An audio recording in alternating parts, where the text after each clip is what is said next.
The International 505 Dinghy World Championship was held here in Marazion, Cornwall, from the 22nd of July until the 4th of August 1995. Although we had held many previous national championships, this was the first time we'd hosted a world championship, and there was a great deal of local interest and excitement.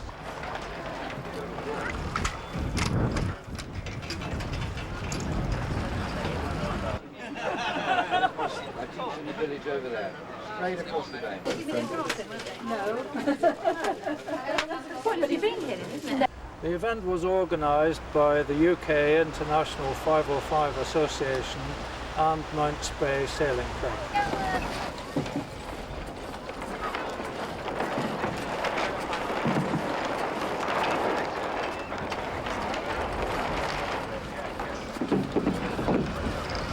My name's Ian Barker. I'm the president of the 505 class in Great Britain, and I also won the World Championships in '93 in Travemünde in Germany. The 505 is one of the most popular racing dinghies in the country. It's one of the biggest and the fastest. It's about just over 16 foot long, I think. Just the bare hull weighs about 80 kilos. So it's very light, very fast, despite the fact it was designed 40 years ago. Sailed by a crew of two. One person sits on the side generally, and the other person goes out on the trapeze, which is a bit of wire that goes up from the mast and clips onto a hook on the crew. All sorts of controls, as you can see looking at the boat. There's strings everywhere.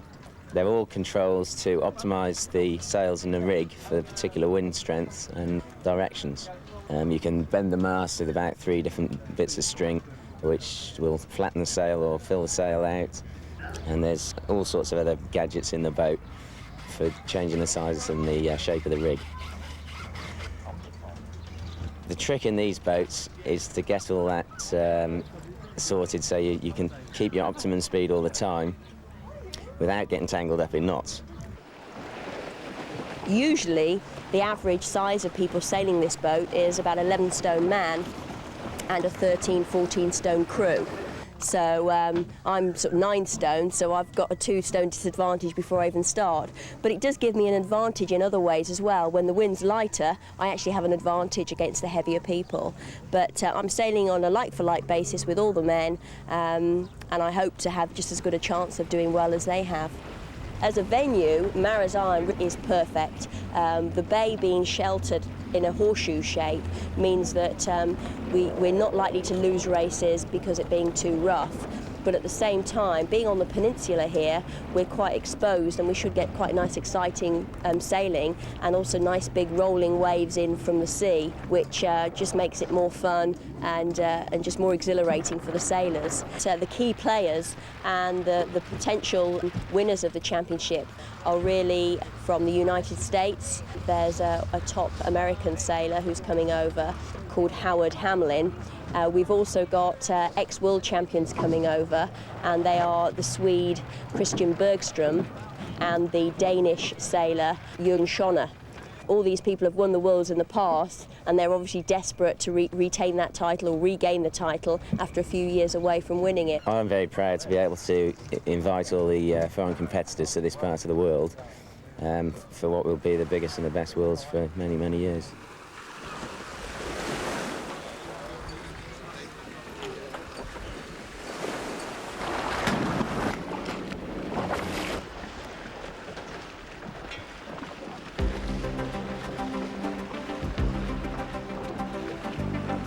The event began with the practice race sailed in a light Force 2. For many, this was the first time that they had competed in a large fleet, where race tactics are so different from normal. A clean start can make or break the race, and a boat able to pick its path up the first beat should ultimately do well. A poor start, when a boat is forced to keep clear of other starters, usually results in a bad first mark position.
week was given over to the British National Championships with an opportunity for other sailors to take part.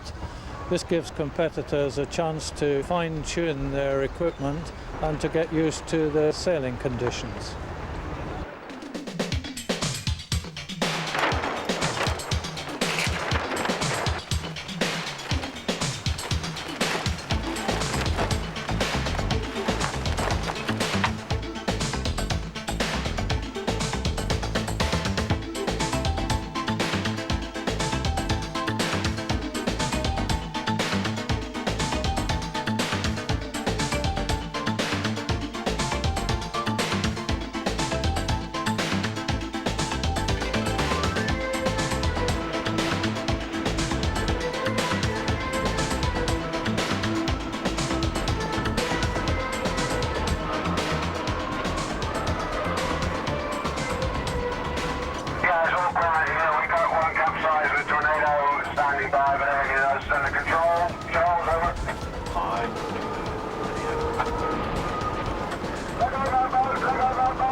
The last day of the British Nationals and Pre-World Regatta was the Thursday, and amongst others, the Princess Royal watched the winners home,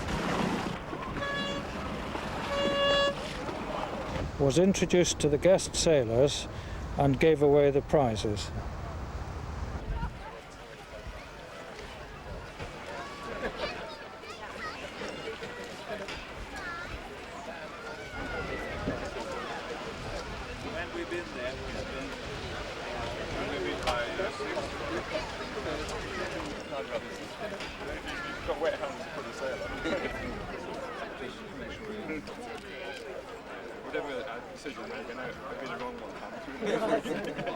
Your Royal Highness, my lords, ladies and gentlemen, it's my great pleasure to welcome you all to the British 505 National and Pre-World Championships. This week has brought together 170 505s from 14 nations around the world to create the largest 505 fleet ever assembled in its 40-year history. And I think that's something we can all be very proud of. I would now like to invite Her Royal Highness Princess Royal to present the prizes for the British 505 Championships and the Pre-Worlds Regatta.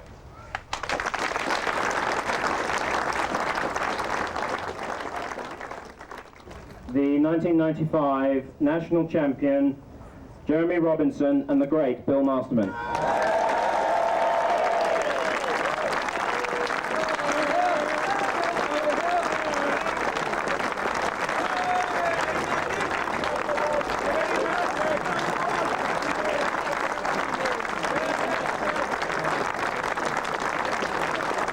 Bill Masterman, the crew of the winning boat, was asked why he thought they had won the national championship. Because the others were slower than we were. He's got a great year. Yeah, I think sailing this week has taught everyone a lot about sailing in Mounts Bay and what the wind does and the sea conditions and what have you, and it's got to be a help.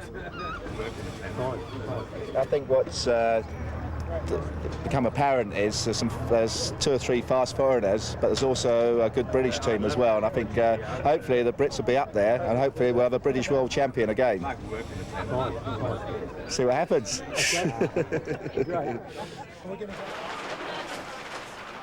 What's different about this championship is that we normally have a 2-day measurement process in order to get 86 boats through. And at this particular championship, we have 106 boats racing, and we only have 1 day to do it. What we have to do is we have to ensure that all the boats racing are as equal as possible. So we have to measure the actual boat itself, and we have to measure the spars, and we have to measure the sails. It's an advantage for competitors if the weight is in the middle of the boat. So one of the jobs we have to do is we have to look at the boat and make sure that the legality of the boat is okay and the correct weights are in the right place. So we're waiting for 34, aren't we? And each boat has to weigh 127.4 kilos in its all-up sailing condition. What we then do is we actually have to take away the spars from the boat, the mast, the boom and the pole, and we actually have to check overall for the length, and we have to check that all the critical fittings are within the rules and in the right positions. And we then have to take the sails away from the boat, and we have to put them out onto these tables, and we have to actually check that the sails are all within fairly close tolerances of each other. We're talking within 1 or 2 millimeters, so it's quite an exacting job. It's quite critical to actually make sure that everybody out there is actually racing a 505 and not a boat that's quite similar to but not quite a 505. Okay.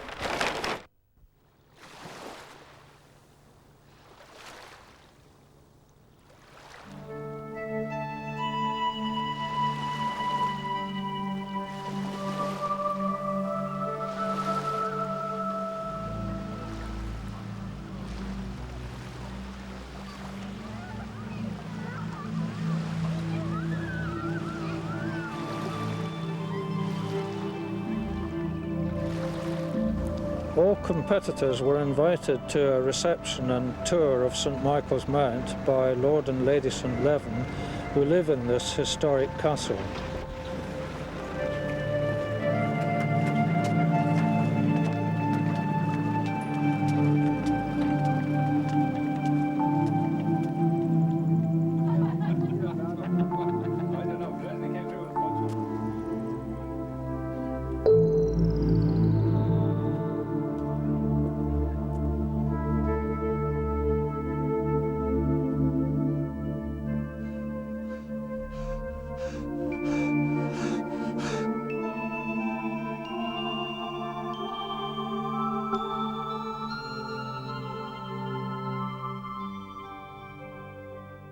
I'm very, very glad to welcome you all here. I think you've all been round the castle. It's a great historic moment. It's certainly the first time we've ever held a world championship. We have national championships every year, and I think we're booked up till well into the next century. And thank you so much for giving us so much fun and entertainment this year, and we look forward to seeing you for the rest of the week. Thank you very much.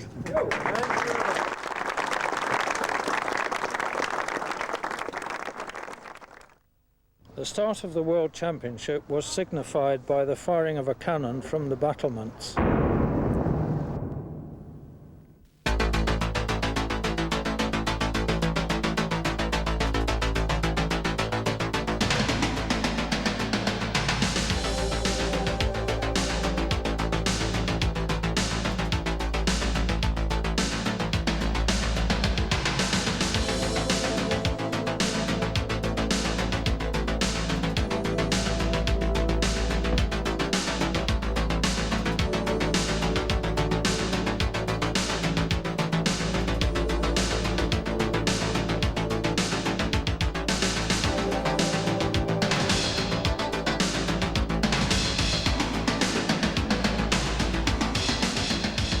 first race in the Worlds was on Saturday the 29th of July. The start in this race, as in all the others, was a gate start. The boat which came 10th in the previous race is chosen as the Pathfinder. The Pathfinder has a guard launch on his starboard side and is closely followed by the gate launch. All other boats pass between the fixed mark and the stern of the gate launch on starboard tack.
It's an automatic disqualification for touching the gateboat or the Pathfinder. No matter what happened, you know, you touch the Pathfinder, you get your early shower off, you go home. It's tell your story walking. See you tomorrow.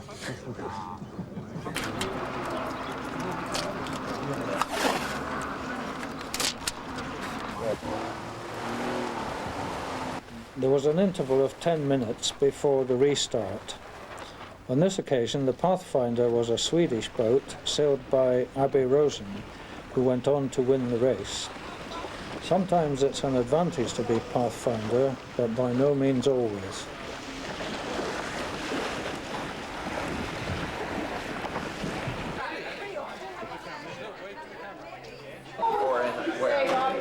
You'll be shot.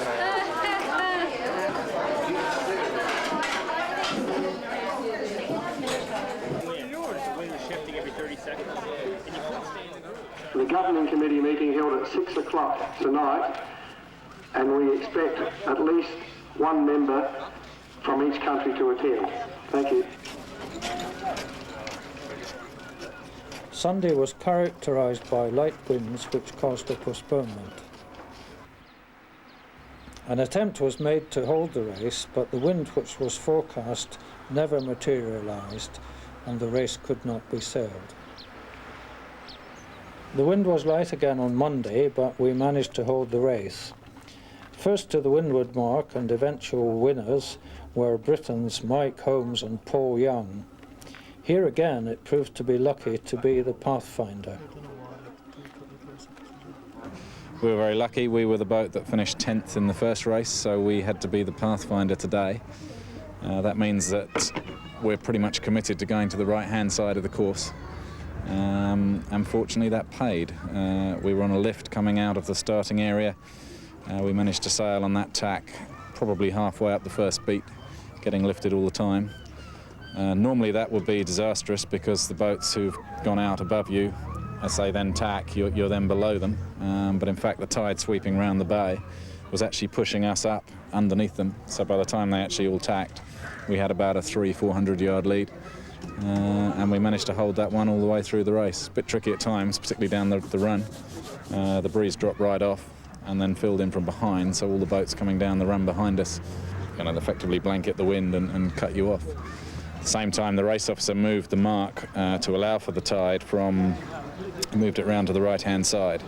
And that was a little bit confusing because we were so far in front that he was actually moving the mark we were heading for, so a bit nip and tuck deciding where it was actually going to end up. But having said that, it was a pretty easy race for us, to be honest.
Wednesday and the wind came, although never more than 10 knots, which is force 3.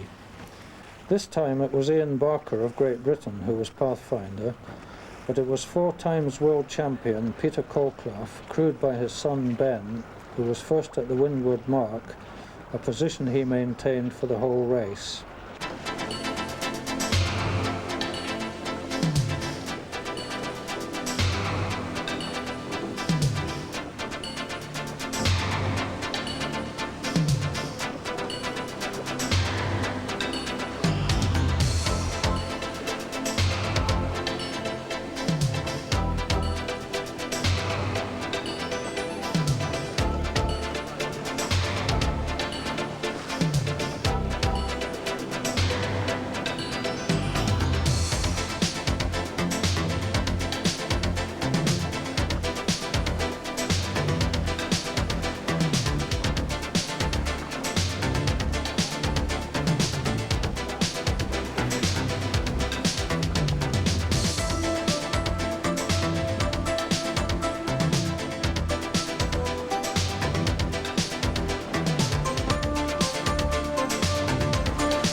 Swedes Rosen and Wenrup came home second, with another third place for Britain's Jeremy Robinson and Bill Masterman.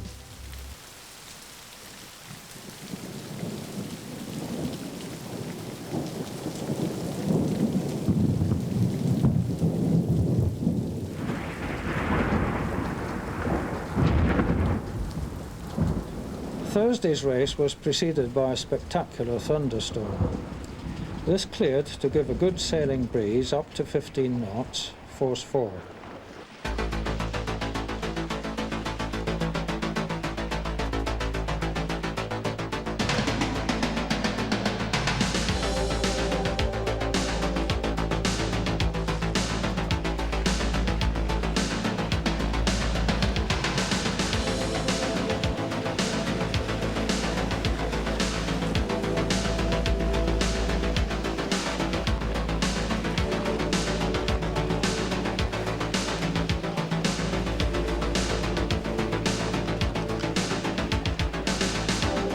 The first boat to the windward mark was South African, sailed by Derek Warren and David Collins, followed by boats from Sweden, Germany and the USA. At first, Robinson and Masterman of Great Britain were well behind, but they steadily worked their way up through the fleet to take the winning gun.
We managed to get a shift at the top, which got us around the top 10.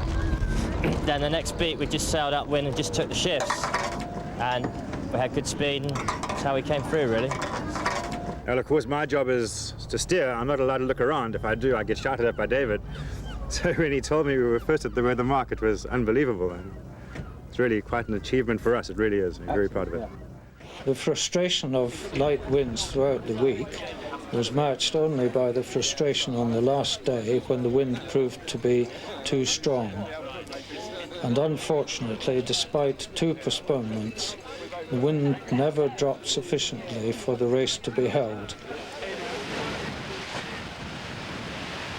The winners, therefore, after 2 weeks of consistent tactical sailing, were Jeremy Robinson and Bill Masterman, 1995 UK national champions and now 505 world champions. No, it's good. We've worked hard this season as well. Jeremy's put a lot of thought into it, and we've been training, and it's come good. For all the Swedes, we have done quite well, I think. We are second overall, just behind the winners, and then Ebbe, Rosen and Olivendrup are third, so for the Swedes it's okay. The results for Sweden is second, third and sixth overall, so that means that Sweden is the best nation. We didn't do quite as well as we did in the pre-worlds, but that's racing. Well, from an organization standpoint, I think it was superb. It was probably one of the best worlds I've ever been to. The venue is fantastic. The sailing, when it's good, it's really good and highly variable, but I think that's what makes England so wonderful. Every day it's a different day, and you never know what the wind's going to do or what direction it's going to blow, or it's unpredictable. It's a beautiful setup. We didn't have the best wind in the past week, but that can happen anywhere. And if they had another Worlds here, I'd certainly come back and do it. The organisation here at Mount Spey has been great. It's been a great event. Conditions weren't suited to us, but we're going to be at Townsville next year and definitely going for it, and hopefully we'll be able to get a definitely better result and maybe bring the Worlds back to Australia. Yeah, we look forward to seeing all the overseas competitors over there, and hopefully we can get some good weather for the series and make it a good event. I think we'll have a great time down there. It'll be nice sailing in the tropics, shorts and t-shirts, nice warm water, warm weather, lots of 4X beer, so it should be a good regatta.